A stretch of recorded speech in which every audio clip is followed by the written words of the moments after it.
No silêncio opressor da noite de 17 de junho de 1462, uma melodia macabra flutuava sobre o vasto acampamento otomano, não vinda de liras ou tambores, mas dos gritos abafados e do ranger de armas, prenunciando um terror que nem mesmo o poderoso sultão Maomé II, o conquistador de Constantinopla, estava preparado para enfrentar.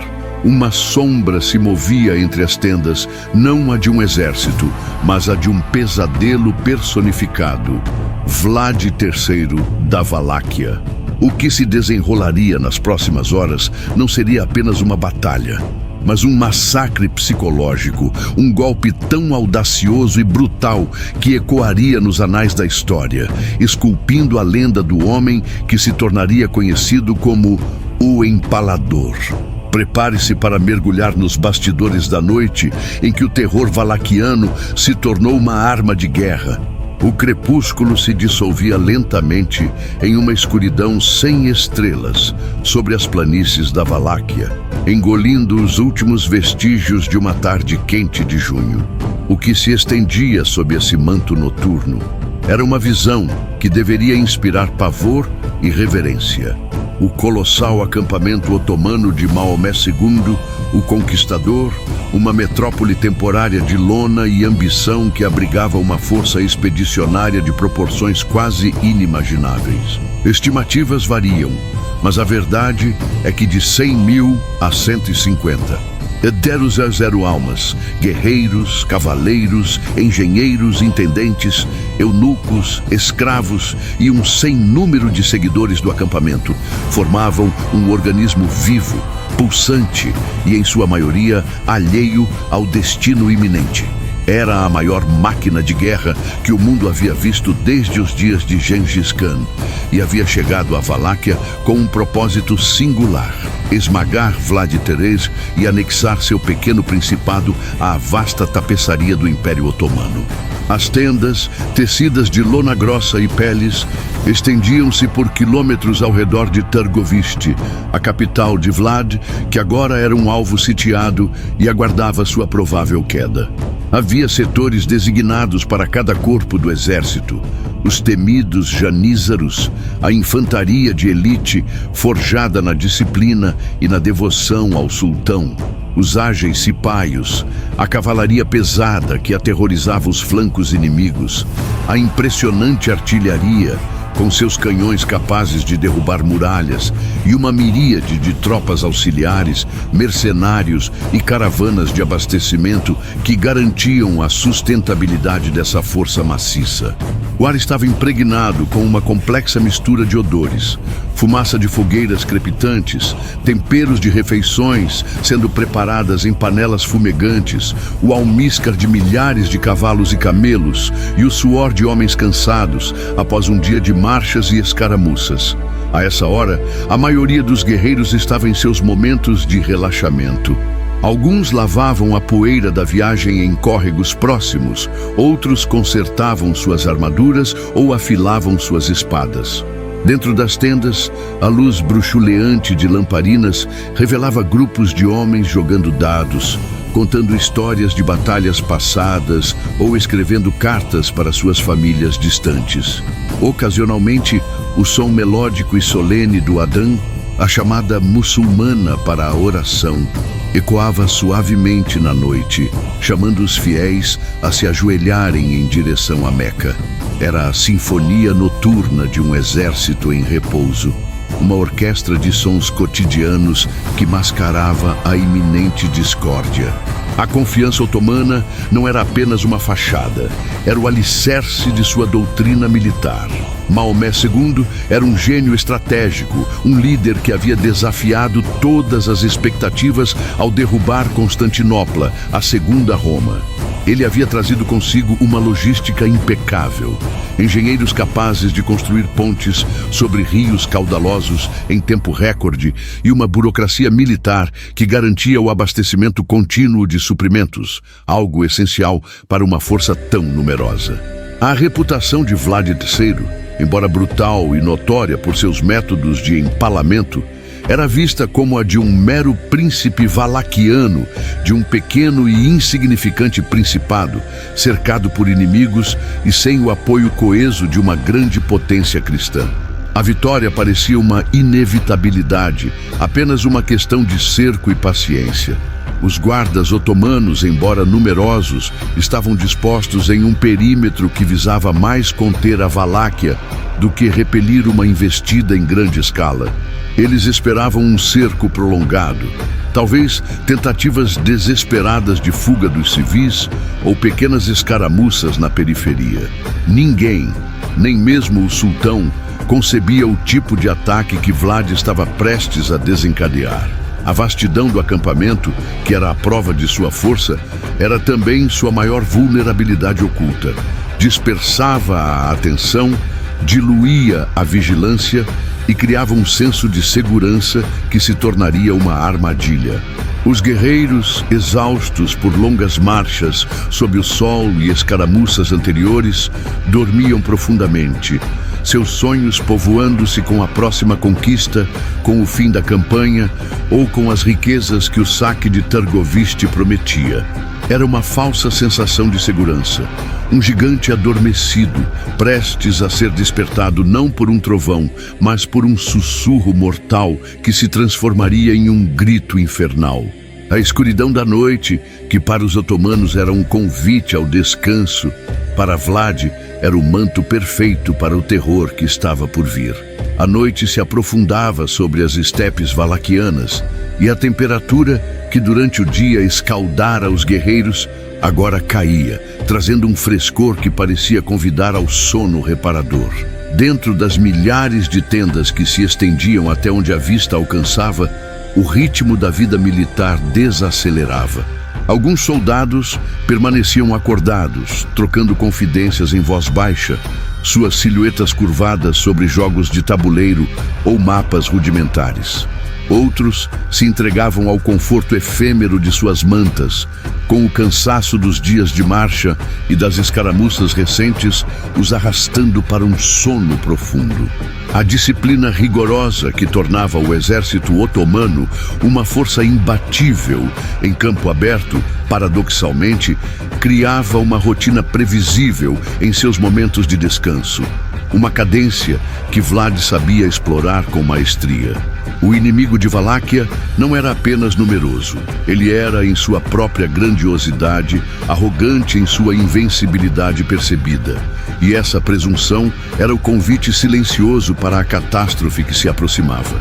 As sentinelas otomanas, espalhadas em pontos estratégicos ao longo do vasto perímetro do acampamento, eram os únicos elos ativos com o mundo exterior. Pequenos grupos de janízaros e cipaios, seus rostos endurecidos pela campanha, patrulhavam em ritmos monótonos ou se postavam imóveis, observando a escuridão.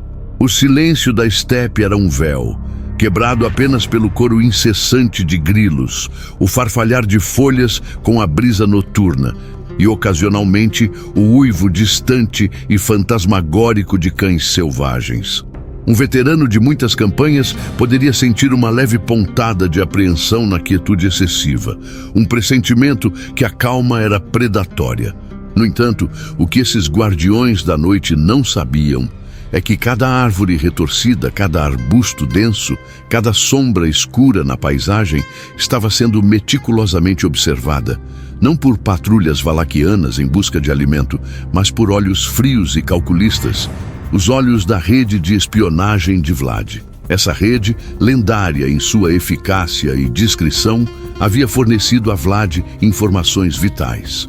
Ele conhecia a disposição detalhada das tropas otomanas, as rotas de patrulha mais frequentes, os pontos cegos da vigilância e, crucialmente, a localização exata da tenda imperial de Sultão Maomé II. Essa informação não era apenas um detalhe tático, era a chave mestra para o ataque que estava sendo orquestrado. Vlad não pretendia cercar, ele pretendia decapitar a serpente em seu próprio ninho.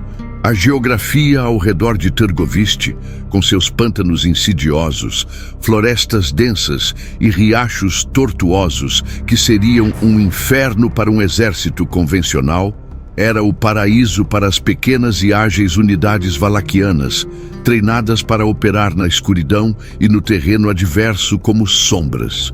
Enquanto os otomanos confiavam na sua massa bruta e no poder do número, Vlad confiava na sua inteligência, na surpresa e na superioridade tática em seu próprio território.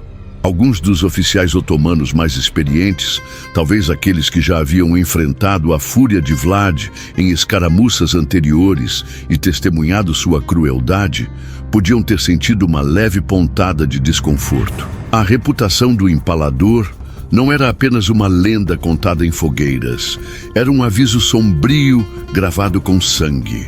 No entanto, mesmo esses veteranos estavam presos à hierarquia e às ordens do sultão, que, embora um gênio militar, possuía um ego colossal e uma crença quase divina em seu destino inabalável. Ele havia subestimado Vlad no passado e, em sua mente, a Valáquia era apenas um pequeno obstáculo no caminho de sua glória imperial. Essa subestimação era a sua maior fraqueza. O palco estava montado para um drama de proporções épicas. A inocência do acampamento otomano, sua vastidão orgulhosa e sua confiança cega eram o contraste mais agudo para a escuridão crescente e o plano diabólico que estava sendo posto em marcha. Para os milhões de soldados que dormiam sob as estrelas, o amanhecer traria a continuação da rotina de uma campanha que parecia fadada ao sucesso. Para Maomé II, no entanto, a noite traria o pavor mais visceral, a humilhação de um ataque audacioso e uma lição inesquecível sobre o verdadeiro custo da complacência e sobre a natureza selvagem e implacável de seu adversário. A noite era jovem e o terror de Vlad III estava prestes a ser desencadeado, não como um trovão estrondoso, mas como um sussurro mortal que, em questão de horas, se transformaria em um grito infernal que ecoaria por toda a Europa. Longe da complacência otomana, aninhado nas sombras de sua própria terra, o acampamento valaquiano fervilhava com uma energia sombria e contida. Não havia o luxo dos turcos, nem a vastidão de um exército imperial. Aqui, cada homem era um lobo faminto, e cada tenda um ninho de determinação brutal. No coração desse foco de resistência estava o próprio Vlad III, o homem que o mundo viria a conhecer como Drácula, mas que para seus inimigos já era o Empalador. Nesta noite crucial, sua figura era a encarnação viva da vingança e da astúcia. A luz bruxuleante de uma única tocha projetava sua sombra imponente sobre um mapa rudimentar, mas meticulosamente detalhado, do acampamento otomano. Seus olhos, que haviam testemunhado a morte de seu pai e irmão nas mãos dos otomanos e a traição de seus próprios nobres, ardiam com uma intensidade fria e calculista, desprovidos de medo, cheios de um propósito singular, o extermínio. Vlad não era um líder que se escondia atrás de seus homens. Ele era o primeiro na linha de frente, o estrategista que também empunhava a espada. Sua autoridade não vinha apenas do nascimento, mas do terror que inspirava e da lealdade ferrenha que exigia e recebia de seus poucos, mas escolhidos, guerreiros. Estes não eram meros camponeses armados, eram homens endurecidos pela guerra incessante, pela privação e, acima de tudo, pelo medo e pela admiração por seu príncipe. Muitos haviam visto seus entes queridos serem empalados por ordens de Vlad, mas compreendiam que a brutalidade dele, por mais monstruosa que fosse, era a única barreira entre a Valáquia e a aniquilação total sob o jugo otomano. Eles haviam optado por se ajoelhar diante de um tirano conhecido a serem escravizados por um inimigo estrangeiro. Ao redor de Vlad, seus comandantes mais leais recebiam as últimas instruções em sussurros. Homens como Duca, um veterano de incontáveis escaramuças, com cicatrizes que contavam histórias de batalhas, e Spulber, um guerreiro de força notável e lealdade inquestionável, eram os pilares da sua estratégia. Eles entendiam a ousadia e o risco do plano. Atacar o coração de um exército 10 vezes maior em seu próprio acampamento, sob o manto da noite, era uma ideia beirando a loucura. Mas para Vlad era a única chance. Ele sabia que não poderia vencer os otomanos em um confronto direto. A única esperança estava em desorganizar, desmoralizar e, acima de tudo, aterrorizar o inimigo de uma forma que sua vasta máquina de guerra não conseguisse absorver. O plano era simples em sua audácia, mas complexo em sua execução. Dividir o pequeno exército valaquiano em várias colunas, cada uma com um objetivo específico dentro do acampamento inimigo, mas todas convergindo para a tenda imperial do sultão. A chave era a infiltração silenciosa, a surpresa absoluta e a criação de um caos tão profundo que a hierarquia otomana se desintegraria. Vlad havia estudado seus inimigos por anos, não apenas suas táticas de guerra, mas também sua psicologia. Ele sabia que a confusão na escuridão, a falta de ordens claras e a dúvida sobre a identidade do invasor seriam mais eficazes do que qualquer número de espadas.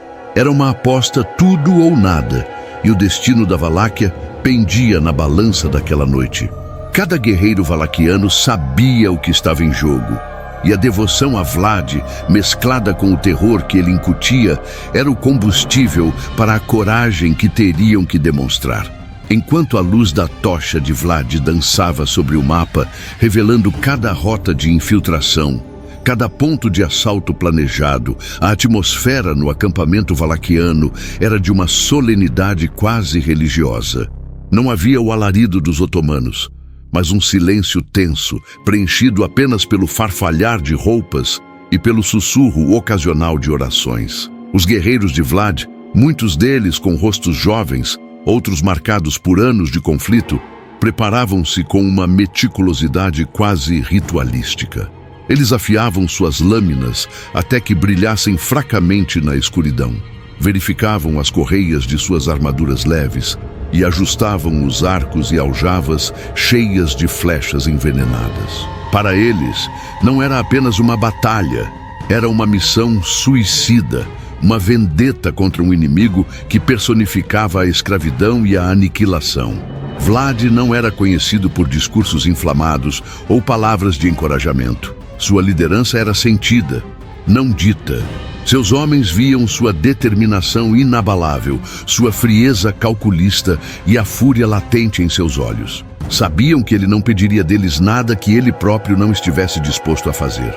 Ele era o empalador, sim, mas também era o único que havia se levantado contra o poderio otomano com uma ferocidade que os reis da Europa apenas sonhavam. A fé de seus guerreiros não era cega, mas uma convicção forjada no sangue e na sobrevivência. Eles confiavam na sua capacidade de encontrar uma brecha onde não parecia haver nenhuma, de virar a mesa contra as probabilidades. O plano de Vlad era uma obra-prima de guerra psicológica e tática. Ele pretendia usar a noite, o terreno e a complacência otomana contra eles mesmos. As unidades de choque, compostas por seus mais experientes e implacáveis guerreiros, seriam as primeiras a penetrar, focando na eliminação silenciosa das sentinelas e na criação de rotas de acesso. Atrás deles, viriam os grupos designados para causar o máximo de caos, incendiários que espalhariam o fogo nas tendas, arqueiros que lançariam flechas em meio à confusão, e pequenos grupos de espadachins que atacariam pontos-chave para desorganizar a comunicação e o comando. O objetivo não era uma batalha campal, mas um massacre cirúrgico e aterrorizante que visava quebrar a moral inimiga. Enquanto os últimos raios de luz se desvaneciam, a tensão crescia. Vlad dava as ordens finais, sua voz baixa, mas carregada de uma autoridade inquestionável. Os olhares de seus capitães eram de pura determinação, misturada a uma dose de temor reverencial pelo homem que os liderava para a boca do inferno. Não havia espaço para hesitação. Cada homem sabia seu papel, cada movimento havia sido ensaiado. A preparação não era apenas física, mas mental. Eles iriam atacar como fantasmas, desaparecer como o vento e deixar para trás um legado de terror que seria contado por gerações. A escuridão era sua aliada, o silêncio seu companheiro e a fúria de Vlad seu motor. Era a hora da oração do lobo, antes que a caça começasse e o acampamento otomano descobrisse o que significava enfrentar a verdadeira fúria de Vlad, o Empalador. Sob o manto denso da noite valaquiana, a invasão começou. Não houve toques de trombeta, nem gritos de guerra que pudessem alertar o vasto exército otomano.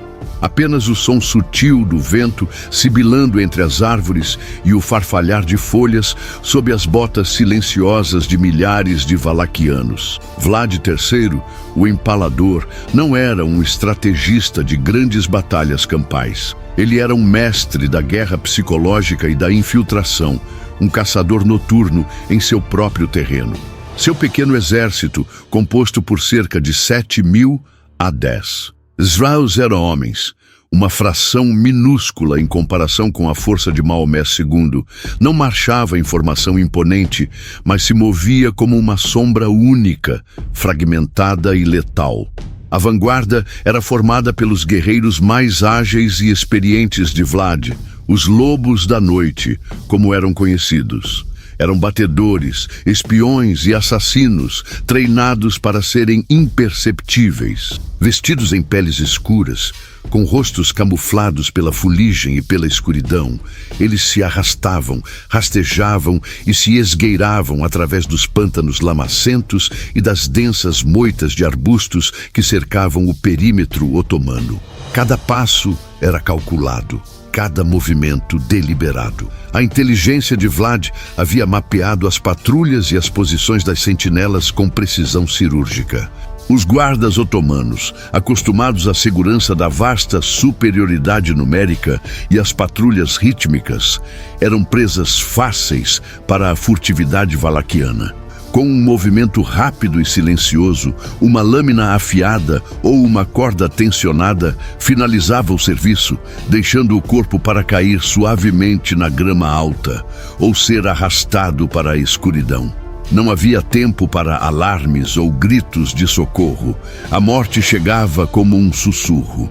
A cada sentinela eliminada, uma pequena brecha era aberta na muralha invisível do acampamento otomano. Essas lacunas eram então marcadas com sinais sutis.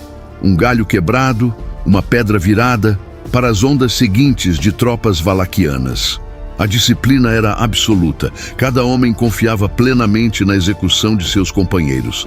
Vlad havia incutido neles uma mistura única de temor e devoção. Sabiam que qualquer falha, qualquer desvio do plano, resultaria em punições tão brutais quanto as que ele impunha aos seus inimigos.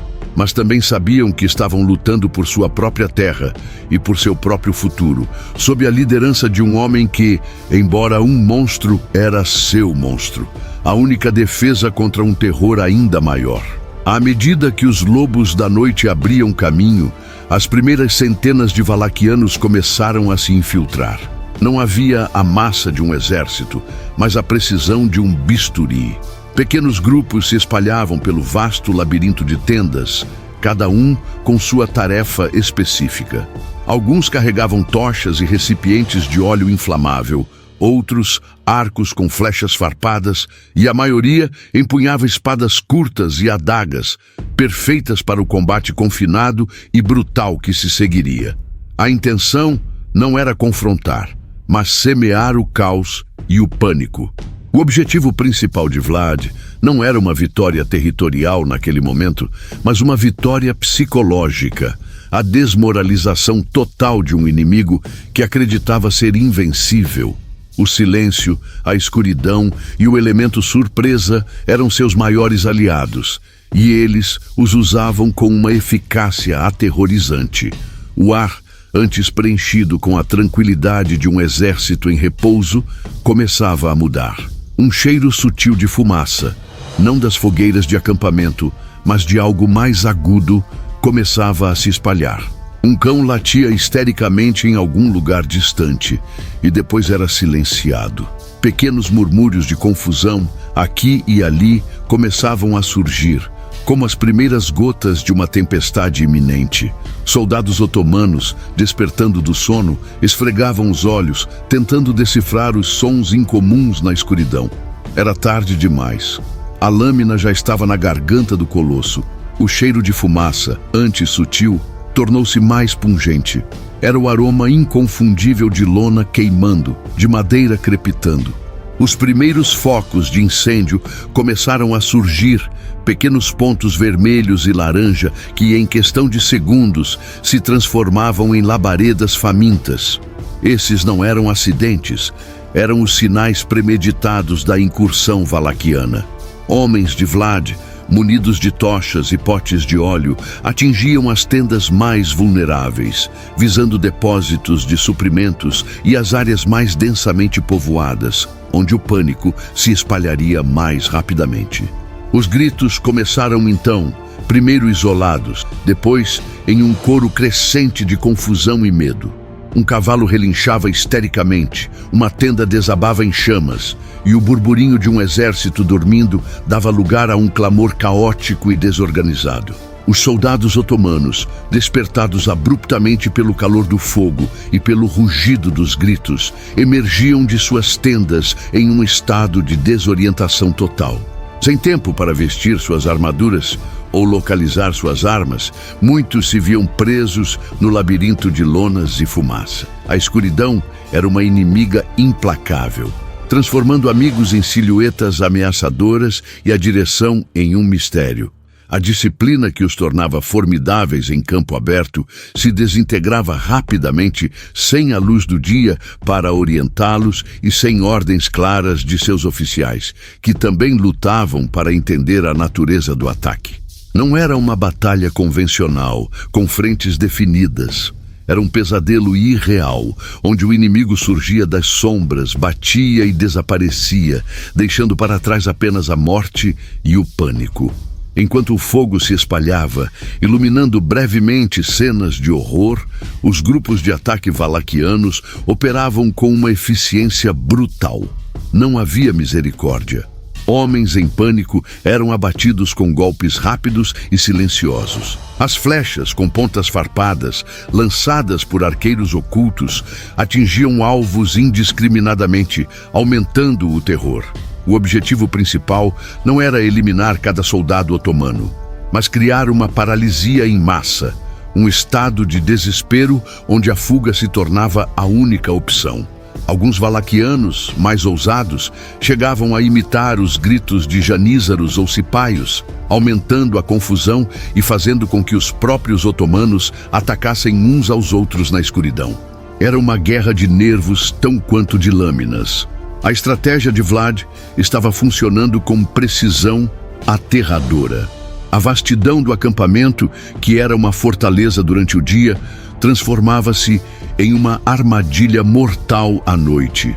As unidades otomanas, acostumadas a manobras em larga escala e a combates organizados, não tinham treinamento para esse tipo de guerrilha noturna, para um inimigo que não lutava pela honra, mas pela sobrevivência implacável.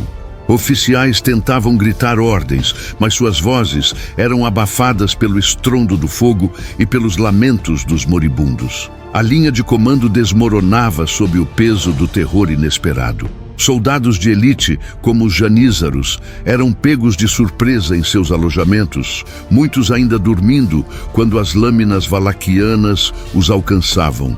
O ponto culminante da estratégia de caos era a tentativa de assassinato de Maomé II. Enquanto o inferno se espalhava pelo acampamento, as colunas de ataque de Vlad convergiam para o centro, onde a tenda imperial do sultão deveria estar. Não se tratava apenas de um golpe simbólico. A morte de Maomé II significaria o colapso instantâneo de toda a campanha.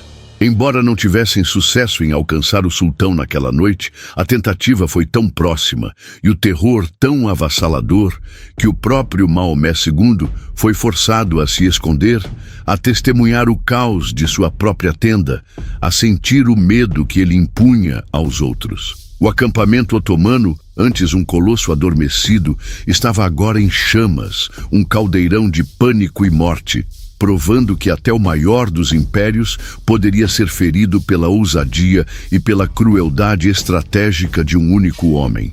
No turbilhão de fogo, fumaça e gritos, que agora envolvia o outrora sereno acampamento otomano, uma figura se movia com a precisão letal de um predador supremo, o próprio Vlad III. Ele não era um general que observava à distância, mas um guerreiro no epicentro do caos que ele mesmo havia orquestrado. Sua presença na linha de frente não era um ato de bravata imprudente, mas uma demonstração calculada de sua autoridade e de sua sede de sangue, um ímpeto que incendiava a coragem de seus homens e paralisava o terror nos corações inimigos. Vestindo uma armadura escura e discreta, empunhando uma espada que parecia mais uma extensão de seu próprio braço, Vlad era um espectro mortal, cujos golpes eram precisos e finalizadores. A principal missão de Vlad e de seu grupo de elite era clara: alcançar e, se possível, assassinar o sultão Maomé II. Eles se moviam com uma determinação implacável, cortando caminho através da confusão. As tendas eram rasgadas, os guardas atordoados eram abatidos antes que pudessem sequer sacar suas armas. Cada passo era uma corrida contra o tempo e a descoberta. Vlad sabia que, se o sultão fosse capturado ou morto, a gigantesca máquina de guerra otomana desmoronaria. Essa era a jogada de alto risco, a aposta máxima para virar o jogo contra um império. Ao seu lado, operando como extensões de sua vontade, estavam os seus comandantes mais confiáveis. Duca, um homem de constituição robusta e olhar penetrante, movia-se com a força de um touro, usando seu machado para abrir caminho onde a espada de Vlad executava. Ele era a força bruta, a lealdade inquestionável, um pilar de coragem que inspirava os soldados comuns ao seu redor a lutar com uma ferocidade semelhante. Spulber, mais ágil e silencioso, era o cérebro tático no campo, com a capacidade de ler o caos e redirecionar pequenos grupos para maximizar o impacto, eliminando os bolsões de resistência que tentavam se formar. Sua comunicação era feita por sinais rápidos na escuridão, compreendidos apenas pelos homens que haviam lutado lado a lado sob o jugo de Vlad por anos. A cena dentro do acampamento era infernal. Tendas inteiras desabavam, engolidas pelas chamas. A fumaça densa picava os olhos e a garganta, sufocando gritos de desespero. O terreno, antes um labirinto de lonas, agora se tornava um campo de obstáculos de corpos, estacas de tendas caídas e objetos em chamas. Os valaquianos, acostumados a operar nessas condições de privação e caos, tinham uma vantagem decisiva. Eles eram os donos da noite, e os otomanos, mesmo em seu próprio acampamento, eram os intrusos. Vlad, em meio a tudo isso, mantinha uma compostura assustadora. Seu rosto, manchado de fuligem e talvez de sangue, não traía emoção alguma, apenas um foco absoluto no objetivo. Ele se movia com uma economia de movimentos, cada golpe calculados para a máxima eficácia. Não havia espaço para heroísmo vazio, apenas para a eliminação fria e eficiente de cada obstáculo. Seus homens, ao vê-lo em ação, ganhavam uma coragem sobrenatural. A simples visão de seu líder empunhando a espada e lutando como um demônio no inferno que ele criara era mais motivadora do que qualquer discurso inflamado. Eles eram a lâmina afiada da vontade de Vlad e estavam cortando impiedosamente através do corpo do gigante adormecido. A tenda de Maomé II estava cada vez mais próxima, e o pulso do medo otomano acelerava a cada passo de Vlad. À medida que Vlad e seus leais avançavam, O caos que antes era localizado explodiu em uma anarquia generalizada. O objetivo principal da infiltração não era apenas incendiar tendas, mas desmantelar a cadeia de comando otomana, criando uma confusão tão profunda que os soldados não saberiam mais quem era amigo ou inimigo, quem liderava ou quem fugia.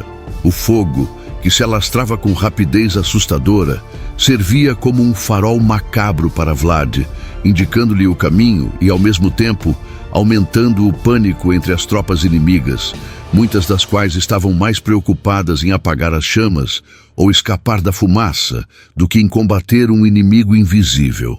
A tenda do sultão Maomé II era o epicentro da tempestade que Vlad havia desencadeado. Localizada em uma área central e supostamente mais segura, ela se tornou o alvo de um ataque concentrado e frenético. Guerreiros valaquianos, sob o comando direto de Vlad, forçavam passagem por entre as tendas mais luxuosas, onde dormiam os oficiais de alto escalão e a guarda pessoal do sultão. Gritos de alarme e ordens confusas ecoavam, abafados pelo som do combate, enquanto as elites otomanas tentavam se armar e organizar uma defesa. A surpresa era a arma mais potente de Vlad.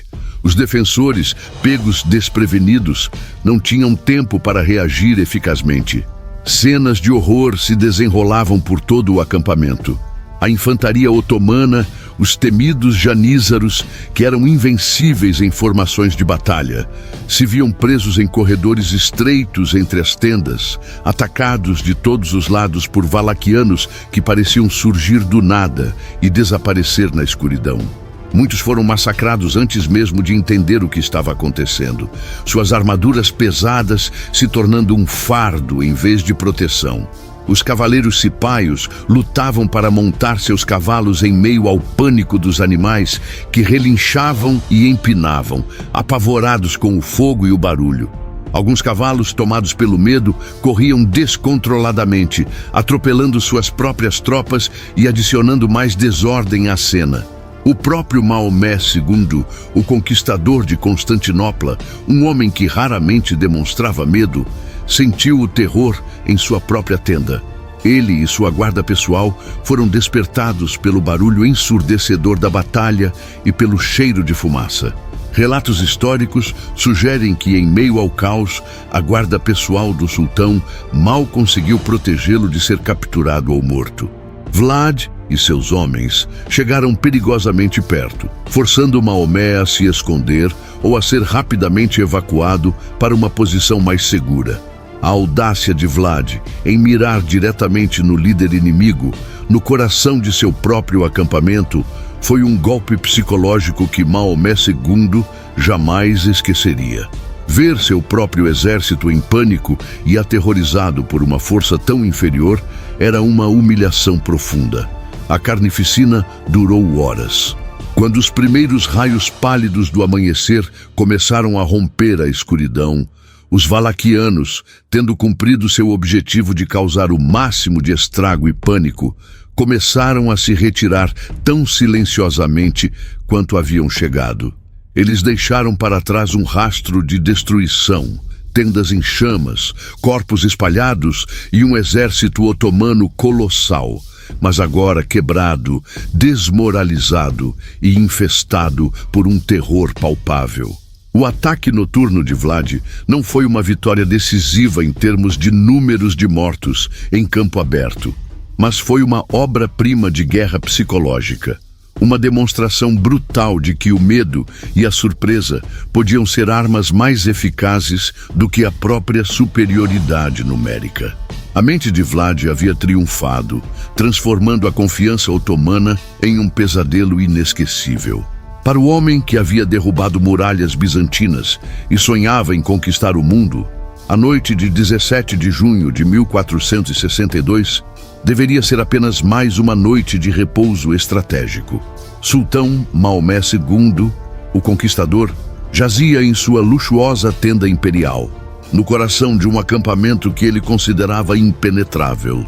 Seu sono profundo e merecido após semanas de campanha foi violentamente interrompido não pelo som distante de trombetas inimigas ou pelo estrondo da artilharia, mas por um crescente clamor de terror que parecia surgir de todas as direções. Gritos agudos, o relinchar desesperado de cavalos, o tinido de aço contra aço e, inconfundível, o crepitar furioso das chamas que lambiam a lona e a madeira. A bolha de segurança em que vivia o conquistador foi subitamente estilhaçada. Maomé II era um líder brilhante, mas também um ser humano que, como qualquer outro, podia ser pego desprevenido pelo caos absoluto. A confusão inicial deve ter sido esmagadora. Ele não estava acostumado a tal vulnerabilidade. Sua guarda pessoal, os leais e formidáveis janízaros, que dormiam em tendas adjacentes e se orgulhavam de sua vigilância, estavam igualmente em pânico. Seus berros de alarme e ordens desesperadas mal podiam ser ouvidos acima do pandemônio que irrompia. A visão era de horror. Tendas em chamas, figuras sombrias se movendo rapidamente, aterrorizando soldados que, momentos antes, dormiam em segurança.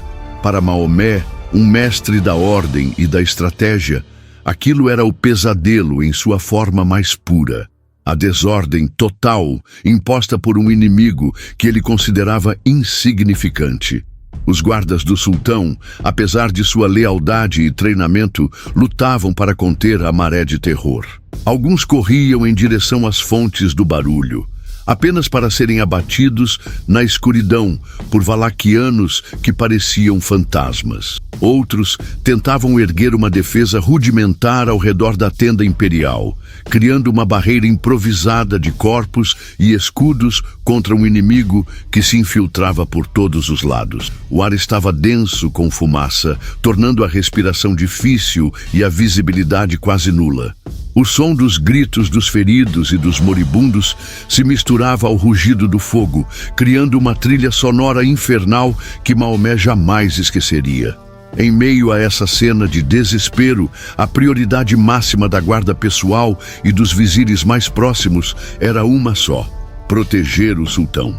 O pânico era generalizado, mas a ameaça à vida do próprio Maomé II era real e iminente.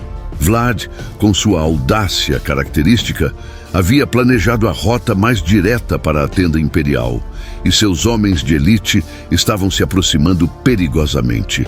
Era um golpe que, se bem sucedido, decapitaria o Império Otomano e mudaria o curso da história. Os conselheiros do sultão, outrora figuras de autoridade e sabedoria, estavam agora tão desorientados quanto os soldados comuns. Suas vozes, que normalmente ditavam leis e estratégias, eram apenas mais ruídos no coro do desespero.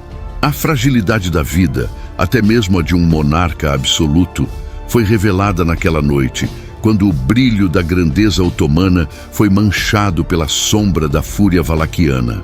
Maomé II, o conquistador, sentiu o cheiro da derrota e da humilhação, não por uma batalha justa, mas por um ataque covarde e brutal que ele não podia controlar. Seu império vasto e poderoso estava sendo abalado até suas fundações por um pequeno príncipe que ele havia subestimado cruelmente. O caos que se instalara no acampamento otomano não dava sinais de diminuir. À medida que as labaredas consumiam tendas e o terror valaquiano se espalhava, a hierarquia militar de Maomé II, tão rigidamente organizada em tempos de ordem, desintegrava-se sob a pressão do ataque surpresa. Oficiais tentavam em vão reunir suas tropas, mas seus gritos eram abafados pelo alarido dos mortos e feridos, e a escuridão tornava impossível distinguir amigos de inimigos. A comunicação entre os diferentes corpos do exército havia sido cortada, e cada unidade, isolada, enfrentava seu próprio inferno particular. Os janízaros, embora temíveis, eram treinados para formações de batalha e cerco. A guerrilha noturna, com inimigos surgindo do nada e desaparecendo na fumaça, era um tipo de combate para o qual não estavam preparados. Seu poder era inútil contra sombras e medo. No centro desse pandemônio, a situação da tenda imperial era crítica. Vlad e seus lobos se aproximavam, e o som da batalha se tornava ensurdecedor para o sultão e sua guarda pessoal. Maomé II, O estrategista impecável via seu império se desdobrar em desordem diante de seus próprios olhos. A humilhação era palpável. Ele, que havia planejado cada detalhe da conquista de grandes cidades e exércitos, estava agora à mercê de um príncipe que ele havia ridicularizado.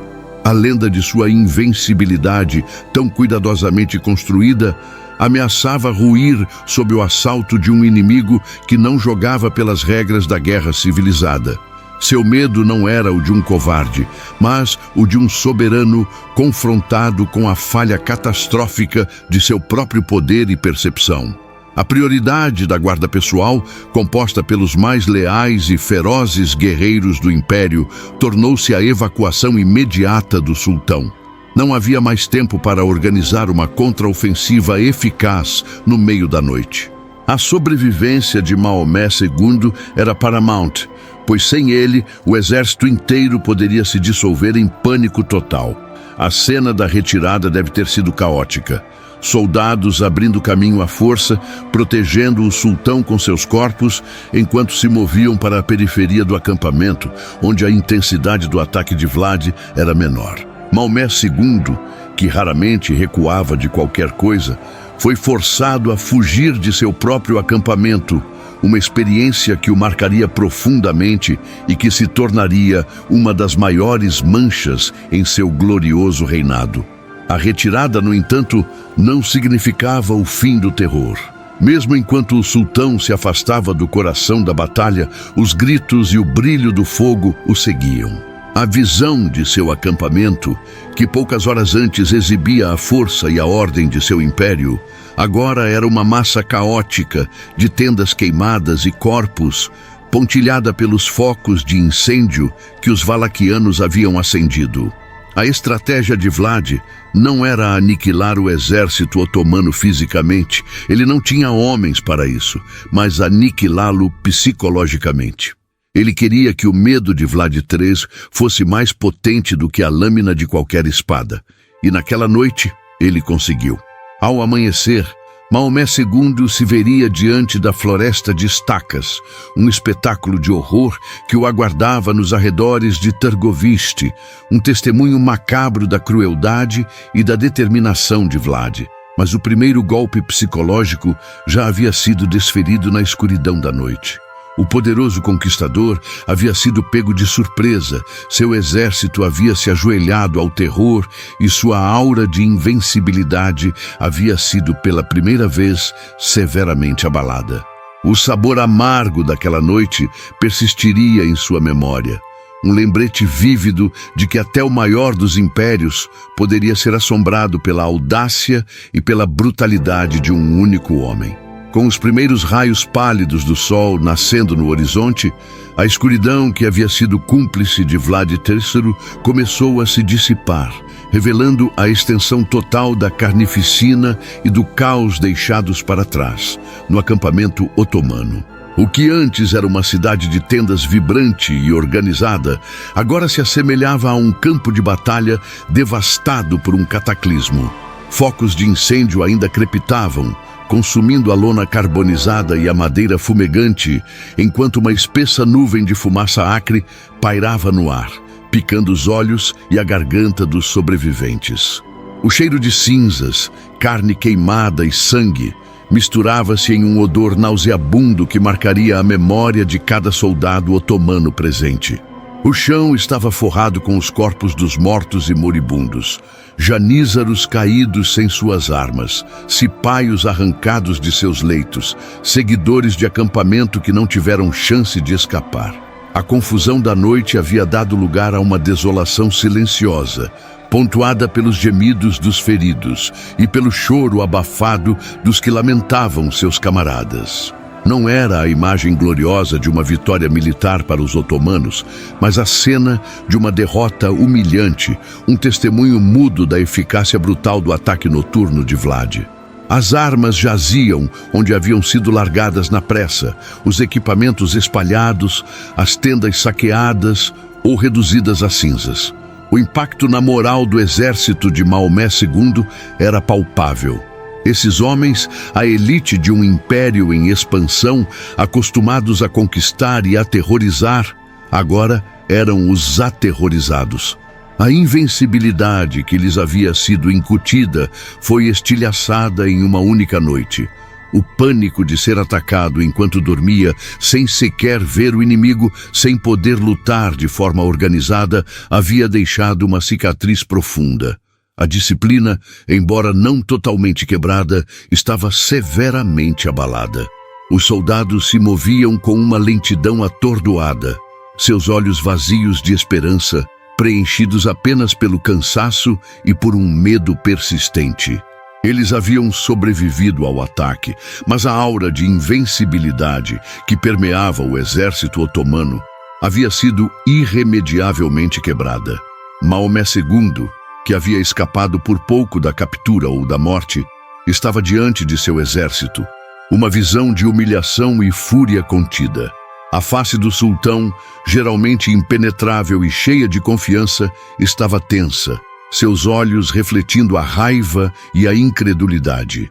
Ele havia subestimado Vlad III de uma forma que nenhum de seus conselheiros jamais ousaria fazer. A audácia do ataque, a brutalidade e a precisão da infiltração eram um testemunho da genialidade maligna de seu inimigo.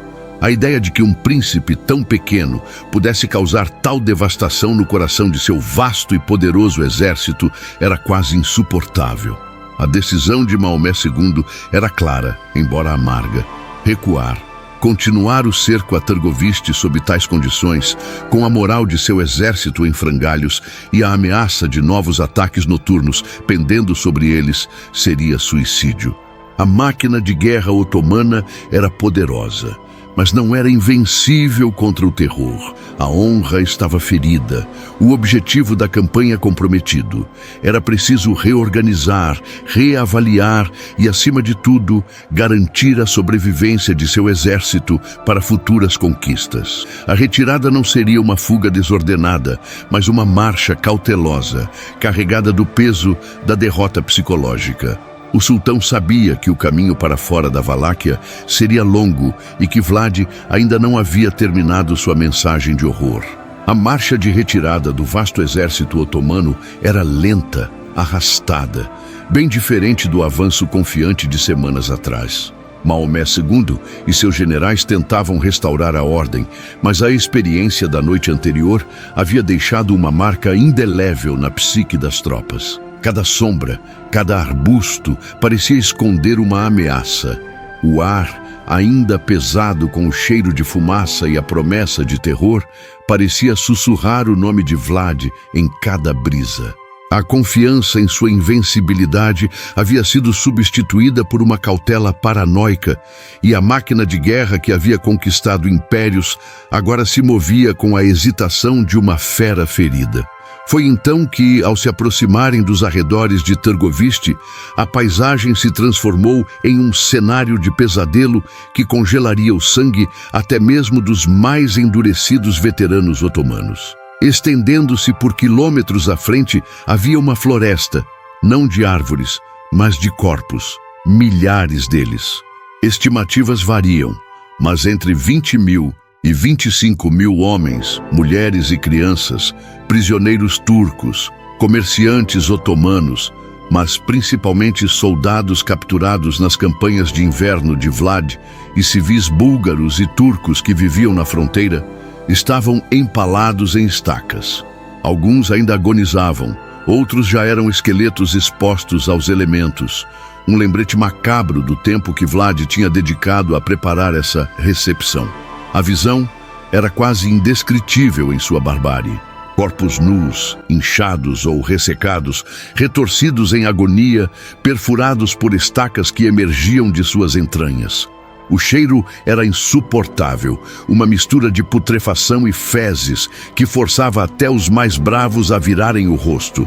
Gritos de horror e náusea ecoaram pelas fileiras otomanas. Muitos soldados vomitaram onde estavam. A cavalaria relinchava em pânico, empinando e recusando-se a avançar. O espetáculo era tão chocante que a narrativa de sua visão se espalhou como fogo. se tornando um dos relatos mais notórios da crueldade de Vlad e de seu impacto na campanha otomana. Maomé II, o próprio sultão, conhecido por sua frieza e implacabilidade em batalha, teria ficado profundamente chocado. Fontes históricas, incluindo o historiador bizantino Laonikos Chalkokondailes, relatam que o sultão teria dito: "O que mais posso fazer contra um homem que age desta maneira?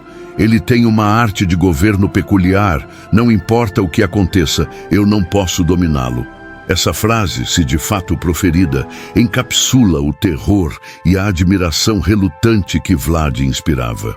Para o sultão, essa floresta de estacas não era apenas um ato de crueldade, era uma declaração de guerra psicológica de proporções épicas, um monumento macabro que comunicava sem palavras a vontade férrea e impiedosa de Vlad de proteger sua terra a qualquer custo. A floresta de estacas cumpriu seu propósito.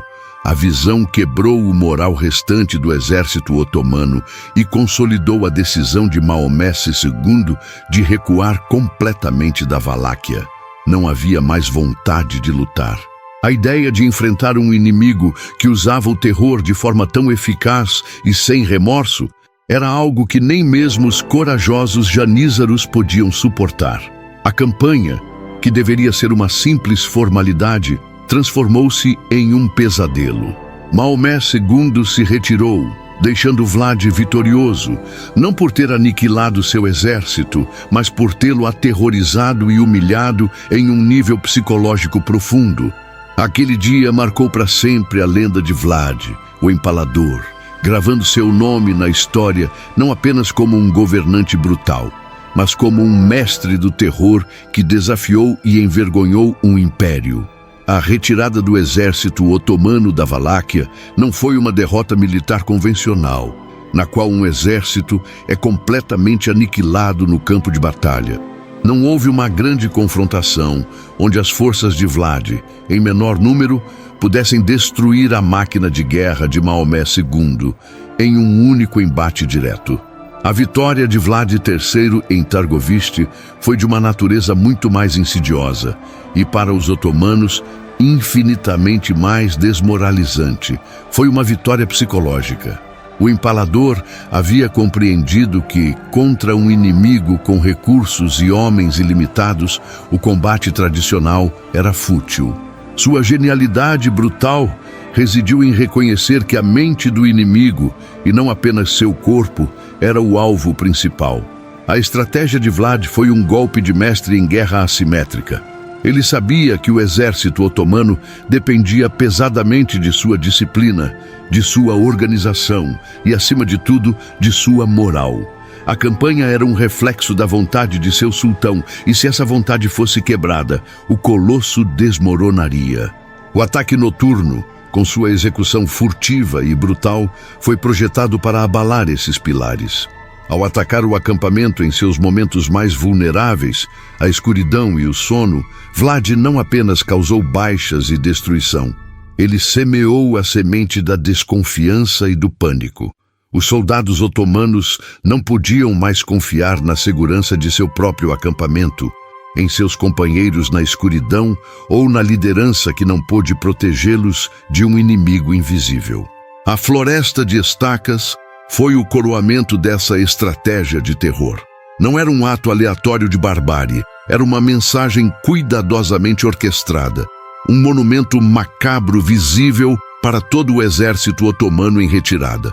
O espetáculo dos milhares de corpos empalados não visava apenas infligir horror, mas comunicar uma verdade simples e aterrorizante. A Valáquia era uma terra que resistiria até o último homem, e seu líder era um demônio disposto a tudo. Aquela visão quebrou o espírito dos soldados otomanos de uma forma que nenhuma derrota em campo aberto conseguiria. Eles viram não apenas a morte, mas uma forma de morte que era indizivelmente humilhante e dolorosa, uma promessa do que os aguardava se continuassem a avançar. O impacto foi imediato e profundo.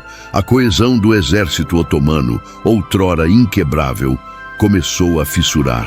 Os soldados, que antes marchavam com a certeza da vitória, agora se moviam com hesitação e medo, cada um imaginando seu próprio corpo adornando uma estaca valaquiana.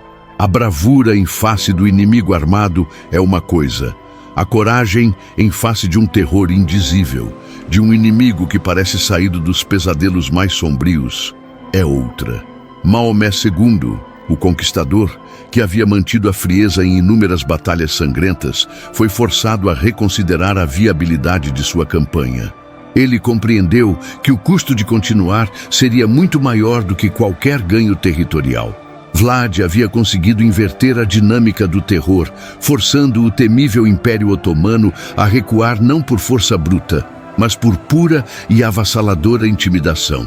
O recuo de Maomé II, embora não fosse uma rendição formal, foi uma vitória colossal para Vlad III e para a Valáquia.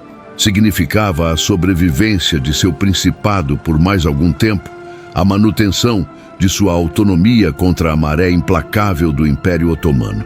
Vlad havia conseguido o que muitos reinos muito maiores e mais poderosos não haviam. Ele forçou o conquistador a voltar para casa com suas caudas entre as pernas, aterrorizado por um único homem e suas táticas não convencionais. Esse feito não apenas salvou a Valáquia, mas também elevou Vlad a um status quase mítico entre as potências cristãs da Europa, que o viam como um bastião, ainda que brutal, contra a expansão islâmica. No entanto, essa vitória teve um custo imenso. O uso do terror por Vlad, embora eficaz, cimentou sua reputação como um governante cruel e desumano. A floresta de estacas e os relatos do ataque noturno se espalharam rapidamente por toda a Europa, tanto entre os inimigos otomanos quanto entre os aliados cristãos. Ele se tornou uma figura polarizadora, temida por todos, admirada por poucos e compreendida por quase ninguém. O medo que ele inspirava se estendia para dentro de suas próprias fronteiras, mantendo seus súditos e nobres submissos, mas também plantando as sementes da desconfiança e da rebelião interna que eventualmente o levariam à queda.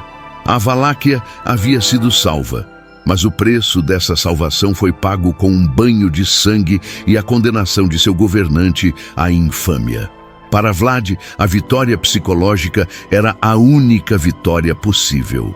Ele não tinha os recursos para lutar uma guerra de desgaste ou para enfrentar os otomanos em campo aberto.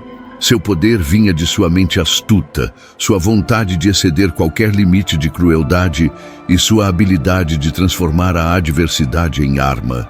Ele compreendeu que o medo era uma força mais potente do que qualquer exército, capaz de quebrar a moral e a determinação de um inimigo muito maior.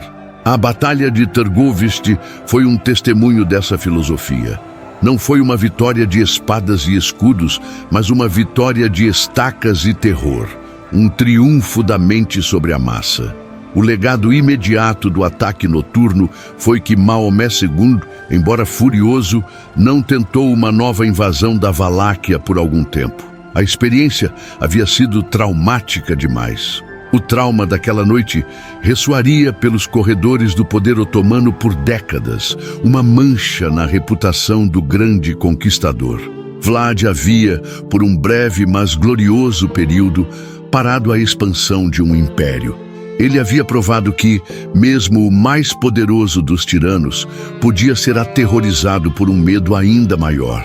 E essa foi a sua verdadeira e aterrorizante vitória. Ele não venceu apenas uma batalha, ele venceu a guerra psicológica contra um gigante. A Batalha de Târgovist, ou melhor, o ataque noturno, e a subsequente visão da Floresta de Estacas não foi apenas um evento militar. Foi um divisor de águas na construção da lenda de Vlad III. A fama de O Empalador, que já circulava pelos Balcãs, explodiu após essa noite, espalhando-se como um incêndio selvagem por toda a Europa e pelo Império Otomano. Esse terror psicológico, essa demonstração de crueldade calculada, garantiu que o nome de Vlad não fosse apenas registrado nos anais da história, mas gravado a ferro e fogo na memória coletiva, transformando-o em um arquétipo de tirania e resistência implacável. Para os otomanos, o impacto foi profundo e duradouro. Maomé II, o conquistador, um líder que raramente admitia fraqueza, retirou-se da Valáquia. Embora ele tenha continuado suas campanhas em outras frentes, a experiência de Târgovist permaneceu como uma mancha em seu legado. O pavor que Vlad inspirou nos corações dos janízaros e cipaios foi tão intenso que, por décadas, o nome do empalador era sinônimo de pesadelos e de um tipo de horror que transcendia a própria morte em batalha. Eles haviam enfrentado muitos inimigos, mas nenhum que usasse a crueldade como uma arte tão refinada e eficaz. A lição de Vlad foi clara. Alguns inimigos são vencidos não pela força bruta, mas pelo terror absoluto que sua mera existência pode infligir. Nas cortes cristãs da Europa Ocidental, a reputação de Vlad era mais ambígua, mas igualmente lendária.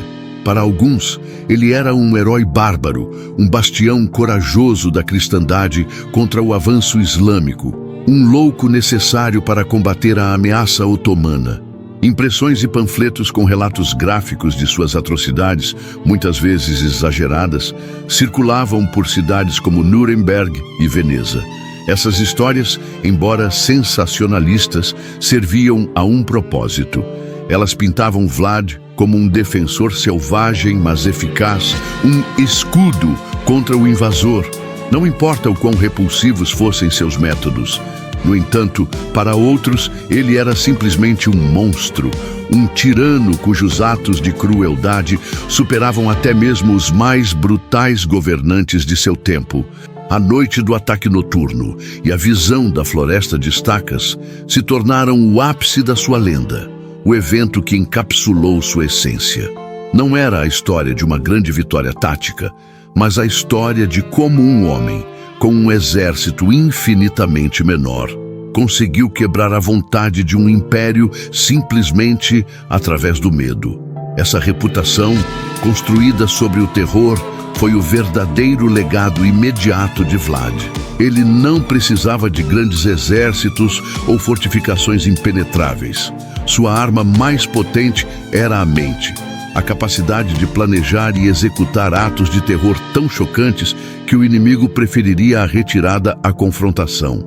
A semente da lenda de Vlad III, plantada nas terras ensanguentadas da Valáquia e regada com os relatos do ataque noturno e da Floresta de Estacas, germinaria e floresceria séculos depois em uma das figuras mais icônicas e duradouras da cultura popular, Drácula. A transição do príncipe brutal para o vampiro literário é um testemunho fascinante do poder da narrativa e de como eventos históricos podem ser distorcidos, exagerados e transformados em mito.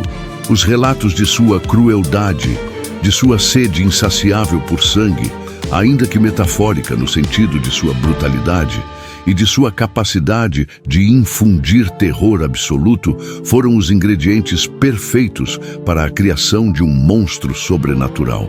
Os elementos da vida de Vlad, como sua residência em castelos isolados, sua habilidade de desaparecer e ressurgir, e a natureza grotesca de seus empalamentos, contribuíram para a atmosfera de horror que inspirou autores como Bram Stoker. A própria etimologia de seu nome, Draculea, que significa filho do dragão, referindo-se à ordem do dragão a qual seu pai pertencia, e, por associação, filho do diabo, forneceu o elo linguístico perfeito para a figura demoníaca. As histórias de sua crueldade, antes usadas para aterrorizar inimigos políticos e militares, foram reinterpretadas através de uma lente gótica, tornando-o um ser das sombras que se alimentava da vida de suas vítimas. O impacto da Batalha de Târgovist na construção dessa lenda é inegável. O cenário de um ataque noturno, de um inimigo que surge da escuridão para aterrorizar um vasto acampamento, é a própria essência de um pesadelo. A Floresta de Estacas tornou-se uma imagem visceral da depravação humana, Um cenário que facilmente se encaixaria em um romance de terror. Essa batalha específica solidificou a imagem de Vlad como um ser além da compreensão humana, um demônio em forma de príncipe. Não importava que o Vlad histórico fosse um ser humano, ainda que terrível. Para a lenda, ele era algo mais antigo e mais sombrio. Assim, o legado de Vlad III transcende a história militar e política. Ele se tornou um símbolo. Para a Romênia, ele é um herói nacional que defendeu seu país contra um inimônio avassalador, um governante que impôs ordem através do terror, mas que manteve a independência. Para o mundo, ele é o arquétipo do vampiro, a personificação do mal gótico e do terror. A Noite de Târgoviște, com sua mistura de astúcia, brutalidade e pânico, foi um dos capítulos mais importantes que transformou um príncipe valaquiano em uma figura imortal, um monstro que continua a fascinar e aterrorizar séculos após sua morte. Sua vitória mais duradoura não foi em um campo de batalha, mas na imaginação coletiva, onde ele continua a empalar o medo nos corações dos que o conhecem. O ataque noturno de Vlad III nos mostra como o terror e a estratégia podem se fundir em uma arma poderosa. Mas o que isso revela sobre a natureza humana e a busca pelo poder? Deixe seu comentário abaixo. Qual lição mais te impactou na brutalidade de Vlad? Se você se fascina com as mentes por trás da história e busca insights para a vida moderna, inscreva-se no canal e ative o sininho para não perder os próximos capítulos. Juntos, vamos desvendar mais segredos dos grandes líderes que definiram eras.